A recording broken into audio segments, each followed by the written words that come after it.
Hi, René here. It looks like somebody sent me a belated birthday cake, but the print here says Superflatline, and nobody would be happy with a super flat cake.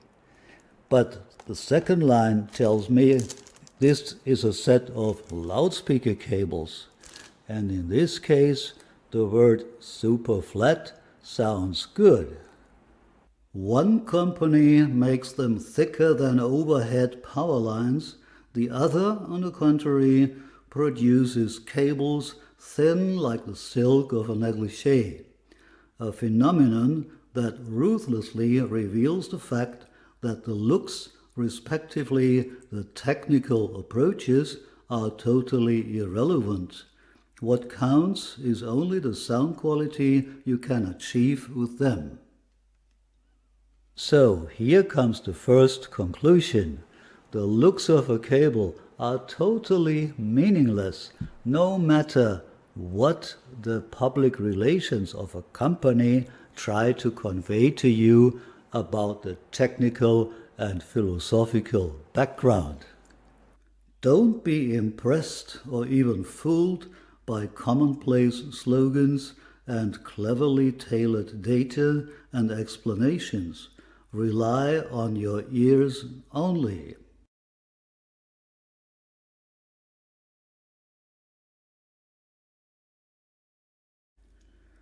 Let's take a look at the home page of the company founded in 1991 in Massachusetts to find out who and what we are dealing with.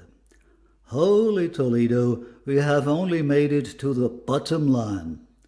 Really ambitious mountaineers can climb much higher, but the reason why it is so cumbersome to reach Valhalla can be gauged by simply looking at the price.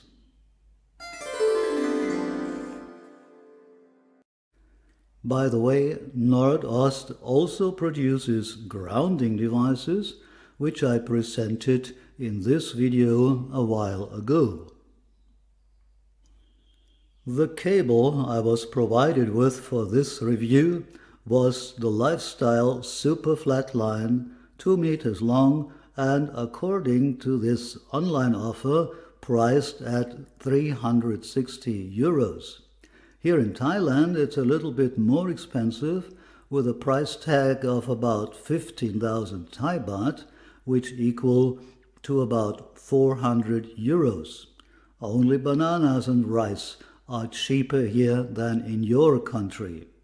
The advertisement confidently promises unrivaled detail, clarity and purity all over the complete frequency range. If this is so, I thought, it might not be unfair to compare the Superflatline with my possibly totally outdated pure silver flatline cables from Germany, which were about 2,000 euros 20 years ago. They are not produced anymore, so I don't mention the brand, but I will painstakingly describe the differences between the two rivals to find out what a difference a day makes. And when you do your own comparisons out in the wild and find yourself confronted with a Superflatline, seeing the whites of the enemy's eyes, you can memorize the list of niggles I'm going to point at and shoot the candidate down, let it live, or celebrate it. Before we start, let me mention some details. The cables are directional, as the arrow icons indicate. And they are certainly very frail and delicate, but don't worry, you will immediately notice once your cleaning lady stepped on it, or your dog or cat or children played with it. You know, it's so temptingly shiny for all species. In the first round, the Nordost cables had to stand their ground only in a mid-range, high-range section, because a second pair of my silver cables supplied the base in my bi-amping setup. The first track I used was Vivaldi's Song by Wung San from the album Close Your Eyes. At once I noticed that guitar, flugelhorn, piano, simply all of the accompanying instruments were a little less substantial and pressed into a space narrower than I had expected.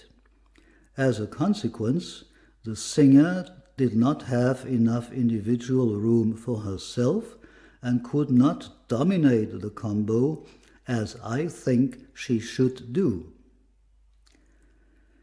Listening to the Paris Match, that's the title of a French magazine, hence the unusual pronunciation, presented by Karen Aoki on the album By My Side, all the wind instruments, tenor, sax, flute, flugelhorn, and trombone, could be localized but not pinpointed.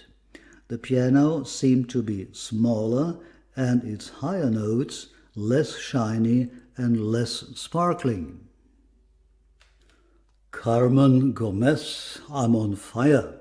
Carmen, the blonde lady from Spain, with a voice as black as that of any one of the great colored divas, was bigger than to scale.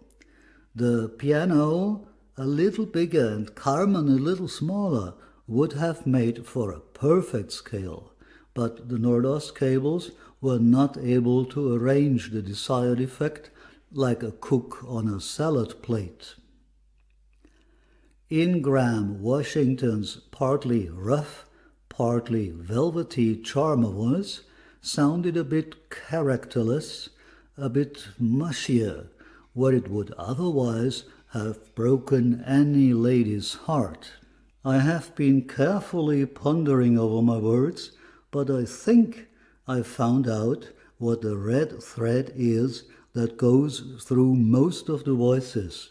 A tiny fraction of their charisma got lost with the flatlines. Maybe the displayed emotions were too round to pass through the 16 rectangular solid-core flat copper conductors. To reproduce the charisma of a voice is one of the hardest things to achieve for any brand on the market. Just think of the incredibly complicated process of speech production. Vocal cords, throat, tongue, larynx, nasal cavities, the stunning network of tiny muscles in your face. They all cooperate to create the miracle of millions of different human voices. The Bible says in Moses 3:19, "You are earth and you shall become earth." But in those biblical times, they did not yet know that a magic cable can breathe a soul into any singer on earth. Some cables and components only create singing zombies, while others provide the fire of life. From this elevated point of view, Nordost do not quite keep their promise, because the laser-fine structure which is necessary to preserve the integrity of voices, no matter if they stem from a throat or from the material of an instrument, is not provided with this cable.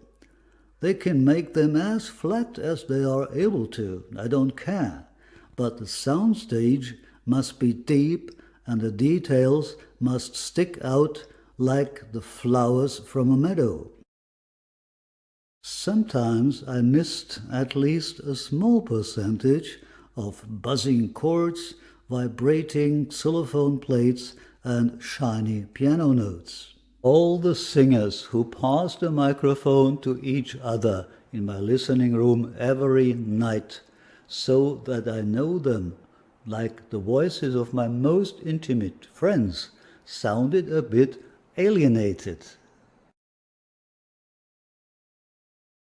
This may only be a small percentage of the total sound profile, but the realism of voices is one of the very points I was aiming at with all the upgrades I did to my system recently.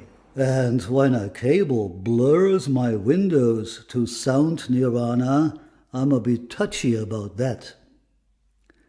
My biggest disappointment was the lack of a deep soundstage.